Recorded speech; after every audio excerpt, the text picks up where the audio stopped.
অপেক্ষার প্রহর ফুরালো, ঢাকায় এসে পৌঁছালো সাফ জয়ী অনূর্ধ্ব-20 বাংলাদেশ ফুটবল দল। চ্যাম্পিয়নদের বরণ করতে বিমানবন্দরে আছেন ক্রীড়া প্রতিমন্ত্রী আমিনুল হক। সেখানে শুভেচ্ছা শেষে ছাদখোলা বাসে করে তারা যাবেন হাতিরঝিলে। সেখানে ফুটবলারদের দেয়া হবে সংবর্ধনা। শাহজালাল আন্তর্জাতিক বিমানবন্দরে চ্যাম্পিয়নদের পৌঁছানোর খোঁজ খবর রাখছেন সহকর্মী শেখ আশিক। তার সাথে যুক্ত হব এই মুহূর্তের খবরের জন্য। আশিক, সাফ জয়ী অনূর্ধ্ব-20 বাংলাদেশ ফুটবল দলের দেশে পৌঁছানোর পর সেখানকার পরিস্থিতি এখন কি দেখছেন?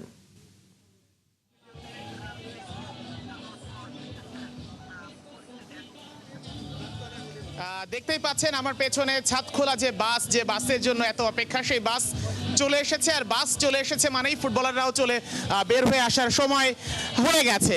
এই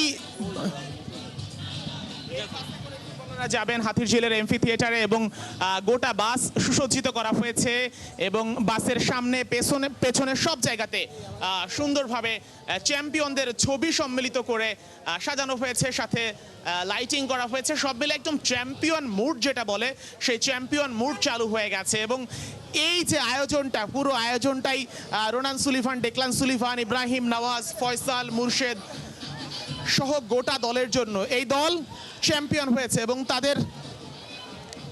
তাদের পুরস্কার স্বরূপ তাদেরকে চ্যাম্পিয়নদের বরণ করে নিতে এত আয়োজন।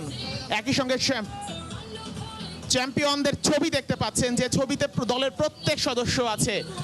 গোটা দল যারা মালদ্বীপের মাটিতে ভারতকে হারিয়ে চ্যাম্পিয়ন হয়েছে, সেই দলের অর্জন গাথা, বিজয় গাথা, গল্প সব কিছুই লেখা আছে। এবং আমরা দেখতে পাচ্ছি যে বাসে একেবারে ফুটে উঠেছে প্রত্যেক সদস্যের, যারা চ্যাম্পিয়ন তাদের ছবি। বিজয়ের মুকুট পরে বাংলার মাটিতে ল্যান্ড করেছে তারা, এবং তারা ল্যান্ড করেছে বেশ আধা ঘন্টার মতো হয়ে গেছে। অর্থাৎ তারাও বাইরে বের হওয়ার সময়টা হয়ে গেছে, এখন শুধু বাইরে আসার অপেক্ষা। তো ফুটবলাররা ওয়েট করছে, আমরা দেখতে পাচ্ছি এখন তাদের লাগেজ রিসিভের অপেক্ষা। অনেক ফুটবলারের মধ্যে কিন্তু লাগেজও পেয়ে গেছে এবং লাগেজ গ্রহণের পর তারা একে একে বাইরে চলে আসবে। আর বাস যেহেতু চলে এসেছে, ফুটবলারদেরও আসতে আর খুব বেশি ওয়েট করতে হবে না, এটা বোঝাই যাচ্ছে। চ্যাম্পিয়নদের বরণ করে নেওয়া হয়েছে ফুল হাতে এবং প্রত্যেকে খুবই খুশি। আশিক, আপনি আছেন সেখানে এবং এই সংবর্ধনার আয়োজনের খোঁজ খবর রাখছেন। নিশ্চয়ই পরবর্তী সংবাদগুলোতেও কথা হবে আপনার সাথে। ধন্যবাদ যুক্ত হবার জন্য।